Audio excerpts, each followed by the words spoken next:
You're listening to Saturday Morning Media. And now, back to our show. Attraction Checklist is made possible by the Saturday Morning Media Patreon patrons. Not only do patrons get to hear these shows up to a week in advance before their release, they also get special downloads of just the recorded attraction audio for each episode, and they get exclusive bonus episodes about attractions from other theme parks.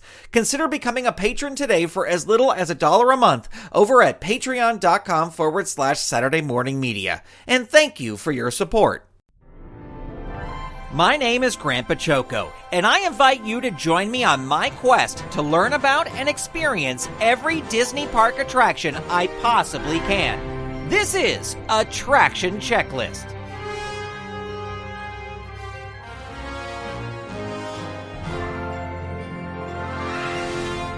Welcome to Attraction Checklist. This episode, we visit Disneyland to ride one of the most iconic Fantasyland dark rides of all time, Peter Pan's Flight. The Disneyland website describes this attraction by saying, "Soar over London aboard an enchanted pirate ship to Neverland with the boy who wouldn't grow up." There are no age or height requirements for this attraction, and the thrill level describes it as being a slow ride that is dark, loud, and has small drops. Now, before we get sprinkled with pixie dust, here are 5 fast facts about Peter Pan's Flight. 1. Peter Pan's Flight opened at Disneyland on the park's opening day, July 17th, 1955. 2. Originally, the attraction was meant to put guests in the role of Peter Pan flying through the ride. Because of this, Peter Pan didn't appear in the original attraction at all. 3. The ride received a major overhaul in 1983 that added many new elements and finally put Peter Pan in the attraction. 4. In 2015, the attraction closed once again for another major refurbishment, and when it reopened, the attraction featured new animatronics and special effects, including new projection mapping and fiber optics. And 5. The pirate ships guests sit in use an OmniMover system to travel through the attraction. This is the same ride system as used in the Haunted Mansion, but flipped over, allowing the pirate ships to fly through the air. Well, let's head for the second star on the right and ride Peter Pan's Flight at Disneyland. Along for this adventure is John B. DeHaas, and after the ride, we'll give you our thoughts on this attraction. This is a binaural recording, so if you have headphones, put them on now as we head off to Peter Pan's Flight at Disneyland.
John B. DeHaas, we just rode Peter Pan's Flight with a relatively short line here. Yeah, 20 minutes. It was amazing. It was very nice. I love this ride. I do. I usually don't get to ride because there's always a long line unless you come first thing in the morning.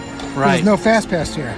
And to me, this is one of those rides that they've gone in over the years and they've done changes to, but they've only made it better. Yes. Like there's nothing that is like, oh, why did they do that? Yeah, no, I love like the projections of the water. And the pixie dust at the end. Yeah, it's real subtle, but it's really well done. And And to me, one of the best scenes in any dark ride is flying over London. Oh yeah, it's amazing. It's amazing. And I am a huge sucker for also fiber optic type stuff. So when you go into Neverland and there's all the little stars. It's amazing how much better this one is than the one in Florida. I don't know why. Yeah. It just is.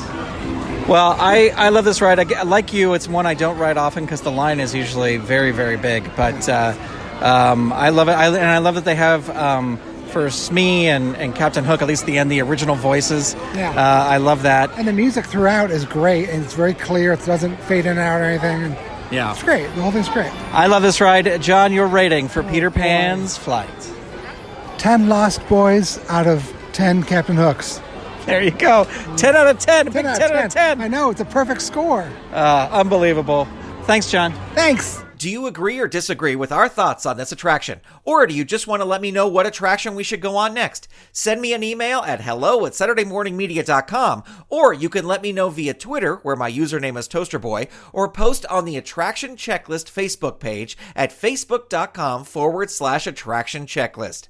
This episode was edited by Steven Staver. Attraction Checklist is a production of Saturday Morning Media and made possible by the Saturday Morning Media Patreon patrons who've gone to patreon.com/Saturday Morning Media and set up a monthly pledge for as little as $1 a month. Patrons get new episodes before they are released, downloads of the ride audio recorded for each episode, and exclusive bonus episodes featuring attractions from other theme parks.